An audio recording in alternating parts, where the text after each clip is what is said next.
এটা একটা যেন তেন ভ্লগ না, এটা হচ্ছে আমার বয়ফ্রেন্ডের বিয়ের ভ্লগ। এত সাধনার পর অবশেষে আমি আমার বয়ফ্রেন্ডকে বিয়ে দিতে পেরেছি। এরকম গ্র্যান্ড ডেস্টিনেশন ওয়েডিং এ গিয়ে কি কি করেছি, প্লেসটা কোথায় ছিল, সব ইনফরমেশন দিব আজকের এই ভিডিওতে। সো হ্যালো এভরিওয়ান, আসসালামু আলাইকুম, সবাইকে ওয়েলকাম করছি আমার নতুন একটি ভ্লগে। Good morning guys. গতকাল রাত 9:30 বাজে আমরা ঢাকায় আসি। আমার কাজিনের বিয়ে ছিল কুমিল্লায়, সেটা কমপ্লিট করে অ্যান্ড এখন বাজে সকাল 8:30 অ্যান্ড আমি এত সকাল সকাল উঠে গেছি বিকজ আমাকে আজকে সেলুনে যেতে হবে ফর মেকওভার। আমার লাইফের সব থেকে ইম্পর্টেন্ট আর ক্লোজ দুইটা মানুষের বিয়ে পর 2 দিন ছিল, তাও একটা কুমিল্লা আর একটা ঢাকাতে। গতকাল রাতে কুমিল্লা থেকে এসে দেখো বাসাবাড়ির কি অবস্থা। কোনো রকমে সকালবেলা ঘুম থেকে উঠে ড্রেসটা চেঞ্জ করে বের হয়ে গেলাম। এভাবে আমি ফিজিক্যালি একটু উইক আছি। এর মধ্যে জার্নি করে এসে আবার আজকে আরেকটা জার্নি করতে যাচ্ছি। আমি মনে করি শরীরের জোর তখনই পাওয়া যায় যখন মনের জোর থাকে। আমি এই দিনটার জন্য রেডি ছিলাম আর আমি আগে থেকে প্ল্যান করে রেখেছিলাম কিভাবে কি করব, কিভাবে টাইম মেনটেন করব।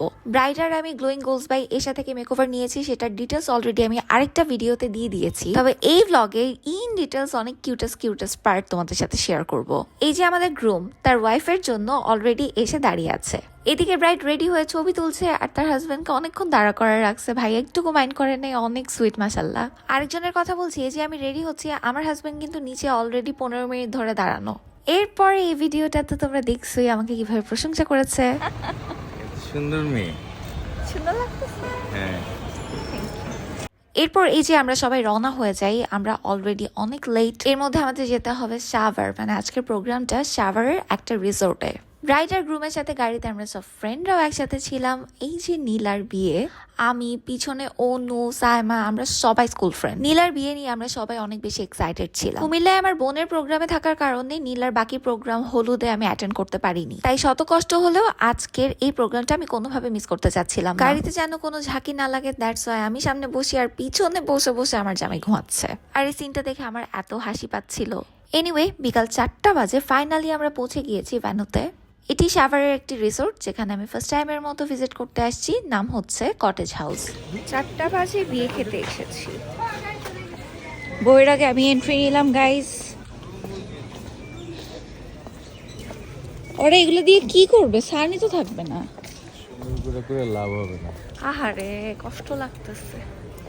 ব্রাইড গ্রুম থেকে বেশি টেনশনে ছিলাম আমি। বারবার আমার মনে হচ্ছিল ওরা তো পিকচার্সই তুলতে পারবে না, সান নাই। আসার কথা ছিল সকাল 11টা-12টায়, আমরা এসেছি বিকাল 4টায়। এর মধ্যে ডিসেম্বরের 28 তারিখ। ওই দিনের ওয়েদার একদমই কোজি ছিল, একদম সান ছিল না। এরপরও ফটোগ্রাফার ভাইয়ারা অনেক সাপোর্টিভ ছিল। ওনাদের টাইম শেষ হয়ে গিয়েছিল, ডেডলাইনের পরেও ওনারা কাজ করেছে। তবে আমাদের ব্রাইড আর গ্রুম কিন্তু খুবই চিল মুডে ছিল। নীলার জায়গায় আমি থাকলে 100% কান্নাকাটি শুরু করে দিতাম। এত টাকা খরচ করে এত সুন্দর একটা প্রোগ্রাম অ্যারেঞ্জ করে যদি পিকচার না তুলতে পারি, তাহলে কোন মেয়েটা স্বাভাবিক থাকবে আমি বুঝি না, বাট ও যথেষ্ট স্বাভাবিক ছিল। এনিওয়ে ভাই, এই প্লেসটা এত বেশি সুন্দর। প্রতিটা কর্নারে গিয়ে আমি ভিডিওস করছিলাম এন্ড আমি যতবার দৌড় দেই ঘুরি, তোমাদের ভাইয়া পিছন থেকে চিৎকার করতে থাকে। অ্যাকচুয়ালি আমি ফান করতে করতে ভুলেই যাই আমার এখন বডির কন্ডিশন কি। এনিওয়ে, আমার বোনের বিয়েতে প্রত্যেকটা প্রোগ্রামের জন্য আমি ড্রেস আপ থেকে শুরু করে মেকআপ, অর্নামেন্টস, এভরিথিং আগে থেকে অর্গানাইজ করে রেখেছিলাম, বাট এই প্রোগ্রামটার জন্য আমি কিচ্ছু রেডি করে রাখিনি। ইনস্ট্যান্ট যা সামনে পেয়েছি তা নিয়ে রেডি হয়েছি এন্ড ট্রাস্ট মি, তোমাদের কাছ থেকে কমপ্লিমেন্ট পেয়েছি আর আমার নিজের কাছেও মনে হচ্ছিল এটাই আমার বেস্ট লুক ছিল। এনিওয়ে, ভিডিওর শুরুতে বলেছি আমার বয়ফ্রেন্ডের বিয়ে, চলো এটার এক্সপ্লেনেশন দেই। যারা অনেক আগে থেকে আমার ভিডিও দেখো সবাই জানো নীলা হচ্ছে আমার ফ্রেন্ড কম, আমার বয়ফ্রেন্ড বেশি। আমাদের ফ্রেন্ডশিপের শুরু থেকে ও আমাকে নিয়ে এত বেশি পজিটিভ যে আমার হাজবেন্ডের সাথে আমাকে নিয়েও ঝগড়াঝাটি লেগে যেত। মানে এটা হচ্ছে আমাদের একটা লাভ ল্যাঙ্গুয়েজ। তোমাদের ওই ফ্রেন্ডকে মেনশন করো যারা তোমাকে নিয়ে অতিরিক্ত পজিটিভ। ফ্রেন্ডরা বোধহয় এরকমই হয়, তাই না? যাই হোক, ওর জন্য সবাই অনেক বেশি দোয়া করবা, কারণ ও আমার খুব খুব খুব ক্লোজ একটা ফ্রেন্ড। আমি চাই ও সব সময় ভালো থাকুক, হ্যাপি থাকুক। নীলা যেভাবে ওর বিয়ের প্রোগ্রামটা অর্গানাইজ করেছে, প্রতিটা মেয়ের একটা ড্রিম থাকে, এটা একদম পারফেক্ট একটা ডেস্টিনেশন ওয়েডিং, যেটা শহরের কোলাহল থেকে, ইনডোর থেকে বাহিরে এসে আউটডোরে এত সুন্দর একটা অ্যারেঞ্জমেন্ট, ডেকোরেশন, এনভায়রনমেন্ট যেমন সুন্দর ছিল, খাবারও কিন্তু বেস্ট। মেনুতে ছিল সালাদ, ভেজিটেবল, চিকেন রোস্ট, গরুর মাংস, পোলাও, ফিরনি এবং কোক। বুফে সিস্টেমের খাবার ছিল গরম গরম, একটু পরপর রিফিলও করে দিচ্ছিল। বাকি 8-10টা বিয়ের প্রোগ্রাম থেকে এটা ছিল একটু ডিফারেন্ট, যেখানে আমরা ফুড থেকে শুরু করে এনভায়রনমেন্ট সবকিছু অনেক বেশি এনজয় করেছি। আমরা তো সবাই খেতে বসে গিয়েছি, বাট ব্রাইড আর গ্রুম কিন্তু এখনো ফটোশুট নিয়ে ব্যস্ত। যেহেতু সন্ধ্যা হওয়ার আগে ওদের পিকচার্স অ্যান্ড ভিডিওস কমপ্লিট করতে হবে, তাই ওরা খুবই স্ট্রাগল করছিল। এদিকে মাগরিবের আজান দিচ্ছিল, তাই আমি ইনডোরে এসে একটু বসেছিলাম। ফুল রিসোর্টটা বুক করা হয়েছিল, আমাদেরকে সাথে 2টা রুমও প্রোভাইড করা হয় যেখানে আমরা রেস্ট। রুমে এসে রেস্টের থেকে বেশি তো আমরা এনজয় করছিলাম, ভিডিও করছিলাম। ফ্রেন্ডের বিয়ে বলে কথা, সবাই মিলে হাসি অনেক ফান হয়েছে।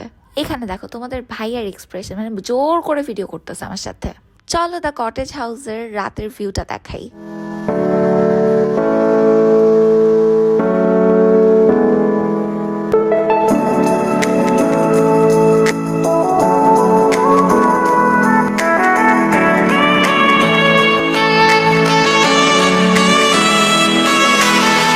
অনেকক্ষণ রেস্ট নেওয়ার পর দেন আমরা কিছুক্ষণ পর বের হয়ে আসি অ্যান্ড এই রিসোর্টের রাতের ফুল ভিউটা হেঁটে এনজয় করছিলাম। বাট খুবই অর্গানাইজ আর গুছানো। আউটডোরের প্রোগ্রামটা ওইভাবে সেট করা হয়েছিল, দেখতেই পাচ্ছ খোলা একটা প্লেসের মধ্যে কি সুন্দর ইভেন্ট বা ডেকোরেশনের কাজ করা হয়েছে। বাট টাইমিং মিসম্যানেজমেন্টের কারণে রাতে এসে আমাদের এইভাবে পিকচার্স তুলতে হয়। তবে এর রেজাল্ট কিন্তু এতটা খারাপও আসেনি। সব থেকে ইম্পর্টেন্ট ব্যাপার, আমাদের গ্রুম আর ব্রাইড খুবই কম ছিল। ওরা পিকচার্স আর ভিডিওকে ইস্যু মনে না করে, অরিড না হয়ে ফুল ওয়েডিং প্রোগ্রামটাকে এনজয় করেছে। আর মাশাল্লাহ দেখো আমার ফ্রেন্ডকে এখানে কি পরিমাণে যে প্রিটি লাগতেছে, মাশাল্লাহ।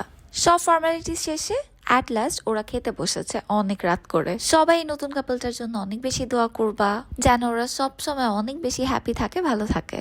এই ছিল আমার বয়ফ্রেন্ডের ওয়েডিং প্রোগ্রাম ব্লগ। দেখা হবে নেক্সট ব্লগে। আল্লাহ হাফেজ।